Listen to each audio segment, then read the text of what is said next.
ಹಲಸಿನ ಬೀಜನ ನಾನು ಕೆಂಡದಲ್ಲಿ ಸುಟ್ಕೊಂಡಿದ್ದೀನಿ. ಹಳೆ ಕಾಲದಲ್ಲೆಲ್ಲ ಕೆಂಡದಲ್ಲಿ ಸುಟ್ಟು ತಿಂತಾ ಇದ್ವಿ. ಆ ಥರ ಕೆಂಡ ಇಲ್ಲದೆ ಇರೋರು ಗ್ಯಾಸಲ್ಲಿ ಹುರ್ಕೋಬೋದು ಹಲಸಿನ ಬೀಜನ. ಈ ಥರ ಸಿಪ್ಪೆ ಎಲ್ಲ ಬಿಡಿಸ್ಕೊಳ್ಳೋಣ.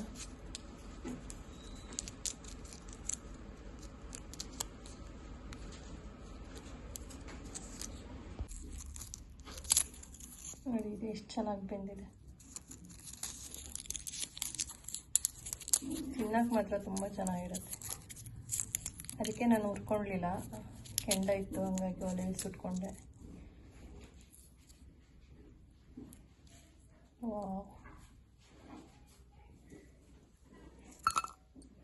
ಇಲ್ಲಿ ನಾನು 1 ಸ್ಪೂನ್ ಅಕ್ಕಿನ ಹುರ್ಕೊತಾ ಇದ್ದೀನಿ. ಸ್ವಲ್ಪ ಕೆಂಪಾಗೋ ತನಕ ಹುರ್ಕೊಳ್ಳೋಣ.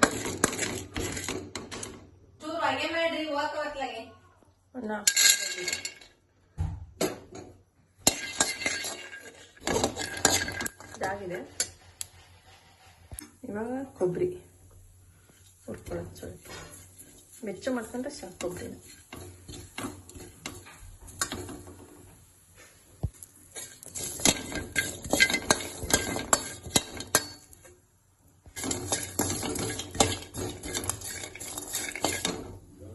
ಚೆನ್ನಾಗಾಗಿದೆ.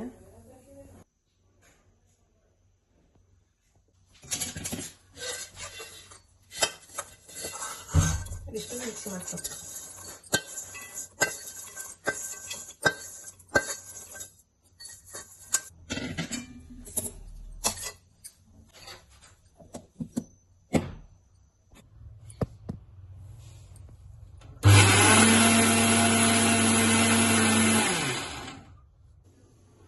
ಎಷ್ಟು ಚೆನ್ನಾಗಾಗಿದೆ ಪೌಡ್ರ್. ಗಮ್ ಅಂತ ಇದೆ. 1 ಸ್ಪೂನ್ ತುಪ್ಪ. 1 ಸ್ಪೂನ್ ತುಪ್ಪಕ್ಕೆ ಫಸ್ಟ್ ಗೋಡಂಬಿ ಹುರ್ಕೊಳ್ಳೋಣ. ಸ್ವಲ್ಪ ಕೆಂಪಾಕಿದ್ರೆ ದ್ರಾಕ್ಷಿ.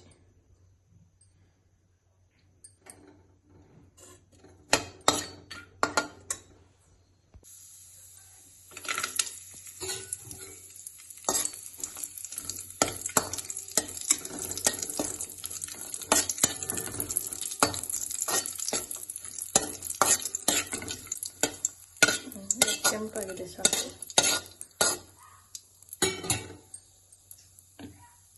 ಇದೇ ತುಪ್ಪಕ್ಕೆ ನಾವು ಮಿಕ್ಸಿ ಮಾಡ್ಕೊಂಡಿರೋ ಮಿಶ್ರಣ ಹಾಕಿ ಹುರಿಯೋದು.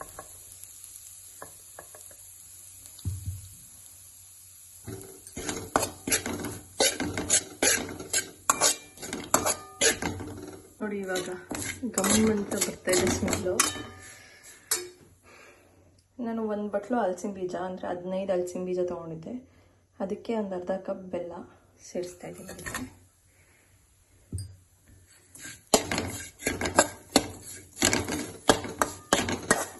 Gas off ಮಾಡ್ಕೊಂಡ್ಬಿಡೋಣ. ಇವಾಗ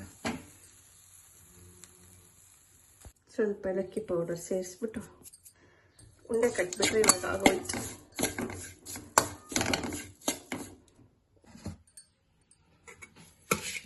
ಚೆನ್ನಾಗಿ ಸ್ಮ್ಯಾಶ್ ಮಾಡ್ಕೊಂಡು ಬೆಲ್ಲ ಎಲ್ಲ ಕಡಿಸ್ಬಿಟ್ಟಾಗಬೇಕು.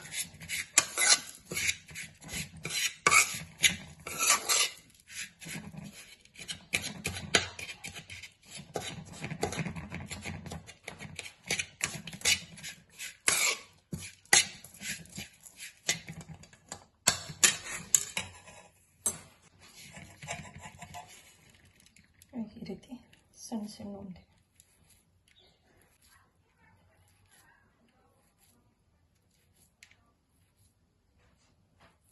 ನೋಡಿ, ದ್ರಾಕ್ಷಿ.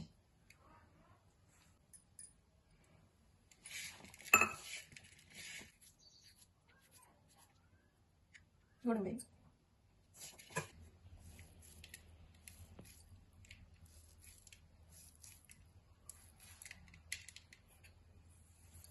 ನೋಡಿ ಎಷ್ಟು ಚೆನ್ನಾಗಿ 12 ಉಂಡೆಗಳಾಗಿದೆ.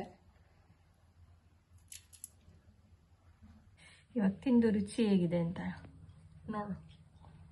ಉಂಡೆ ಅಂತ ಗೊತ್ತೇ ಆಗಲ್ಲ. ವಾ, ಸೂಪರ್ ಇದೆ. ನೋಡಿ, ಕಮೆಂಟ್ ಗೊತ್ತಾಯ್ತಾ? ಹಲಸಿನ ಬೀಜ ಅಂತ ಗೊತ್ತೇ ಆಗಲ್ಲ, ಅಷ್ಟು ಚೆನ್ನಾಗಿದೆ. ತುಂಬ ಚೆನ್ನಾಗಿರುತ್ತೆ, ನೀವು ಟ್ರೈ ಮಾಡಿ. ಹೇಳಿ ಪಾ, ಬಾರಪ್ಪ. ತಿಂದು ಟೇಸ್ಟ್ ಹೆಂಗೈತಿ? ಅಲ್ಲಿ ವಿಡಿಯೋ ಮಾಡ್ತೀನಿ ಅಂತ ಹೇಳಿ. ಬಾಬ್ ಏನು ಸ್ವೀಟ್ ಹೆಂಗೈತೆ? ಚೆನ್ನಾಗಿದೆ.